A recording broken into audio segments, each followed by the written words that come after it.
Dutch protocol was deemed a success because the youth continued to function well after surgery. This affirmative model of care has spread wildly in the last 8 years.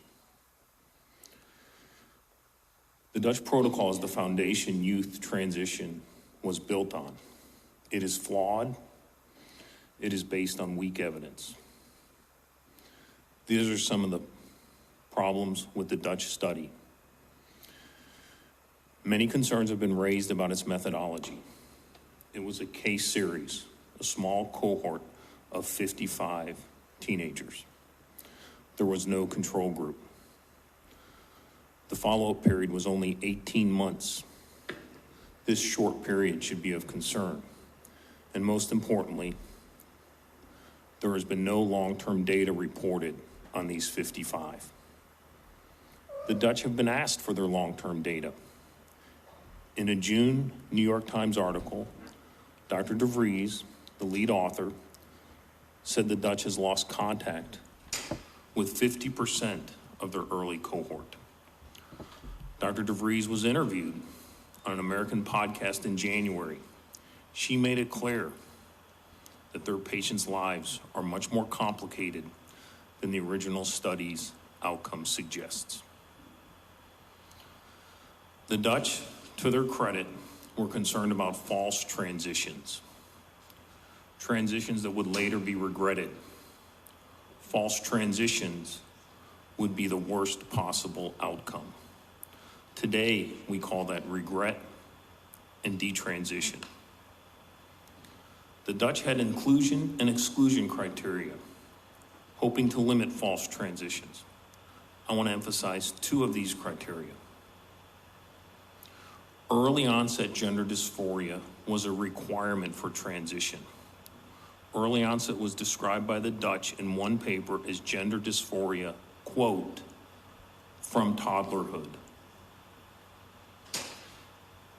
And there had to be no active mental health issues. Mental health problems excluded a teenager from transition.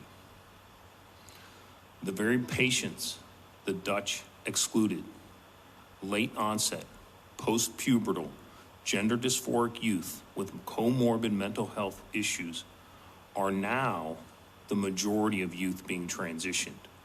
We are transitioning the very population the Dutch excluded because they feared harm. Affirmative care with transition is now touted as the cure for mental health problems. Just 8 years ago, mental health problems excluded someone from transition. Our profession has abandoned the Dutch criteria, and these criteria were never based on hard evidence, only good intentions. Now we have objective, unbiased, systematic reviews, the most prominent being from Swedish and British experts.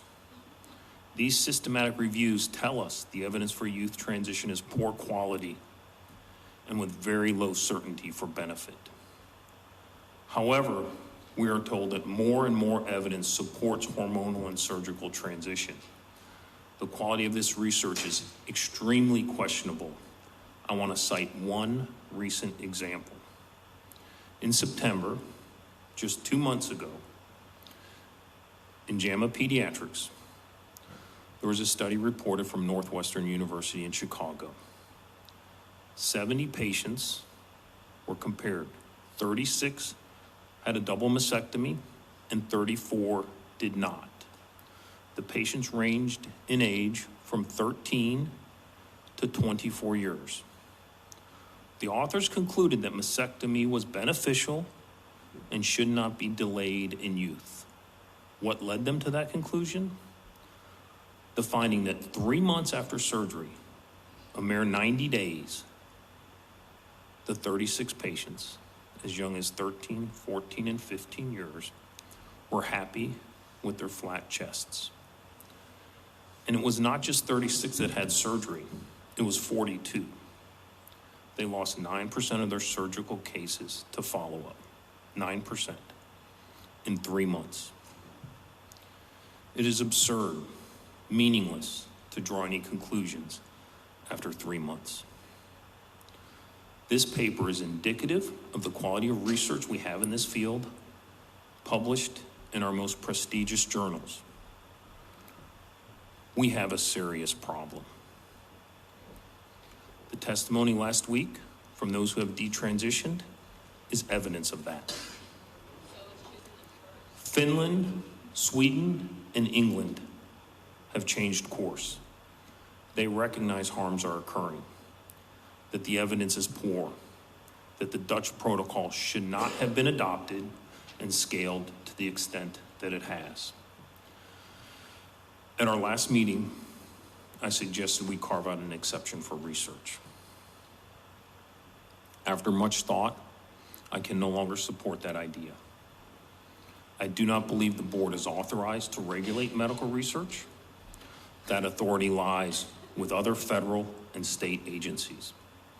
The board's duty is to regulate the general practice of medicine. And we can do that, we should do that, and allow others to address research in this field. But I want to say something about human medical research. Ethical principles of human medical research were first articulated in the Nuremberg Code, then in the World Health Organization's Declaration of Helsinki, and further described in the United States Belmont Report, which followed the terrible revelations discovered with the Tuskegee syphilis experiments. For those that conduct future research in this area of medicine, the following questions must be answered. Can minors consent to transition? Can minors with active mental health problems consent? Can this research with hormones and surgery be done safely and ethically when we know these treatments have negative effects on normal physiology? When these treatments probably have negative effects on an adolescent's psychosocial development and their neurodevelopment, to include their executive decision-making? Can research with hormones and surgery be done safely and ethically when we know these treatments will lead to loss of sexual function, when we know these treatments will lead to infertility? These ethical questions are very important, but it is also critical that researchers ask why so many young people are suffering from gender dysphoria. Depending on the survey, between 2 and 10% of youth now describe themselves as gender diverse. Many are suffering and need help. Researchers need to ask why this is happening. Why has the incidence of gender dysphoria skyrocketed? We would ask this question for any other condition. These questions need to be answered, not just by the medical profession, but by society at large. Children and youth with gender dysphoria are suffering. They need care, the best possible care, excellent care. We need to return to the community standard of care for treating distress, and that is psychotherapy. Ethical, compassionate psychotherapy that respects the child's experience. Let me say that again. Ethical, compassionate psychotherapy that respects the child's experience. This is what Europe is doing. Our colleagues in Great Britain, Sweden, Finland, and elsewhere agree change is needed. Less harm needs to be done. Safety and ethics need to prevail. I'm confident the Board of Medicine will do the right thing.